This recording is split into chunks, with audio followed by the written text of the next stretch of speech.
Hey everybody, welcome back. Picking up where we left off from the last episode. Minimalize your judgment, okay?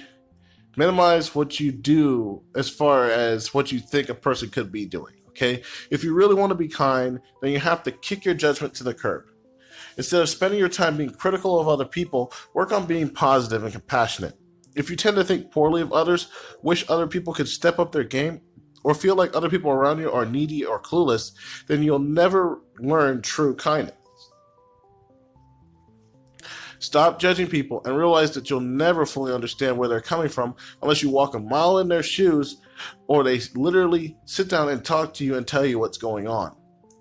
Focus on wanting to help others instead of judging them for not being better than who they are.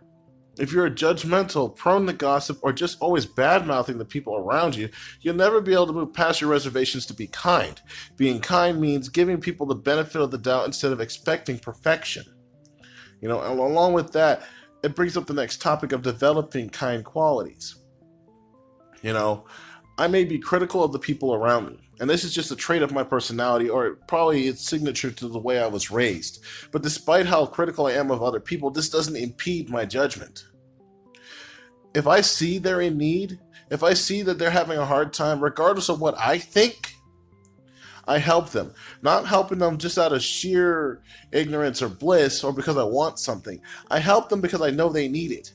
And that even if they're not where they're supposed to be, I can possibly be that catalyst that helps them get them further along in life or past that struggle that they're dealing with.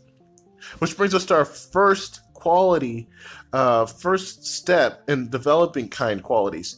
Be compassionate towards others. It's important to take in the message, be kind, for everyone you meet is fighting a hard battle. It's attributed to Plato.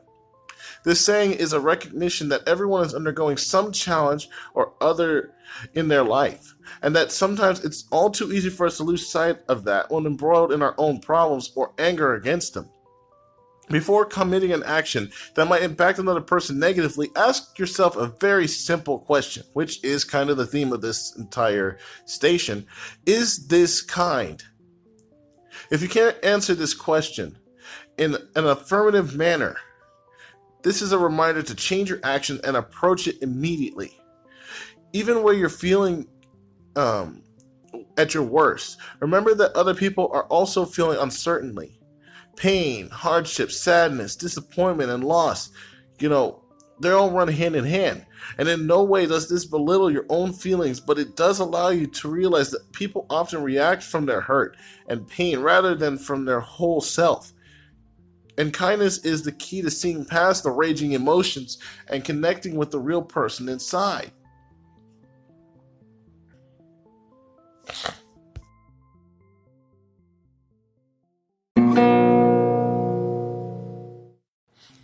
Which brings me to my next piece.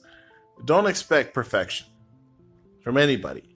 If you have a tendency towards perfectionism, competitiveness, or a driven sense of urgency, self-kindness can often be a victim of your ambition and fast pace, as well as your fear of being seen to be lazy or selfish.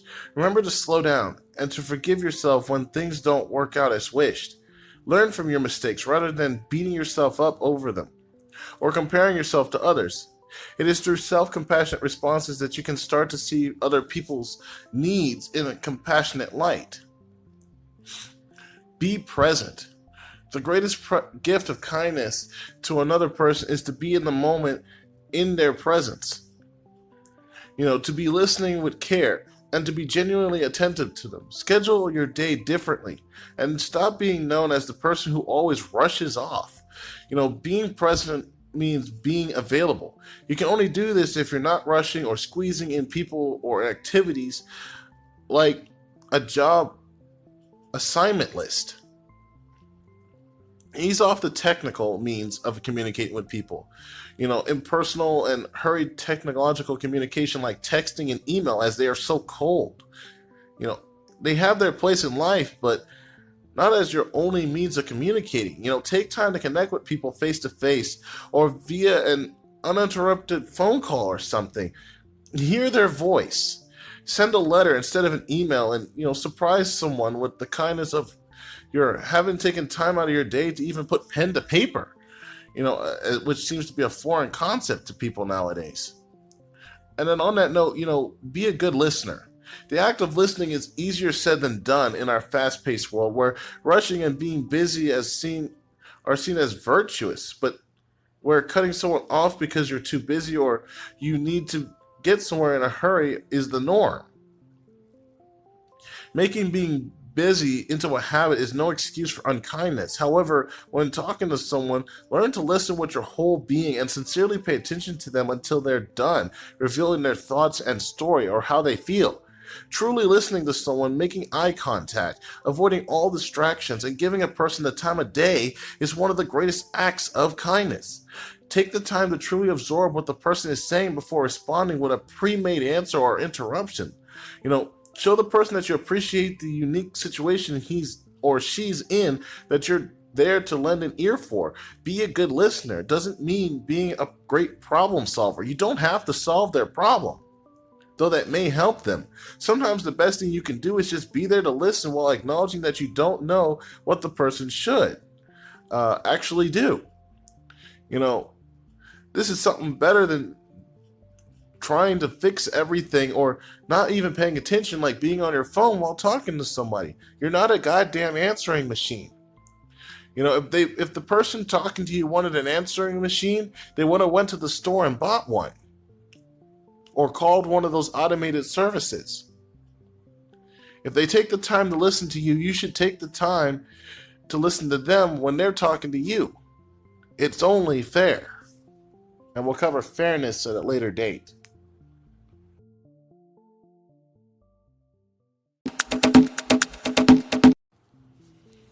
Which brings me to my next point.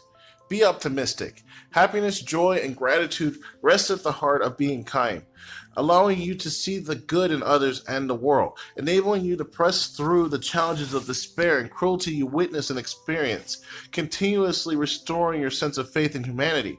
Maintaining an optimistic attitude ensures that acts of kindness are committed with genuine joy and cheerfulness rather than with reluctance or out of a sense of duty or service. And keeping your sense of humor ensures that you don't take yourself too seriously and take life's contradictory and contrary moments with good faith. It's not always easy to be optimistic, especially when you have had a very crummy day.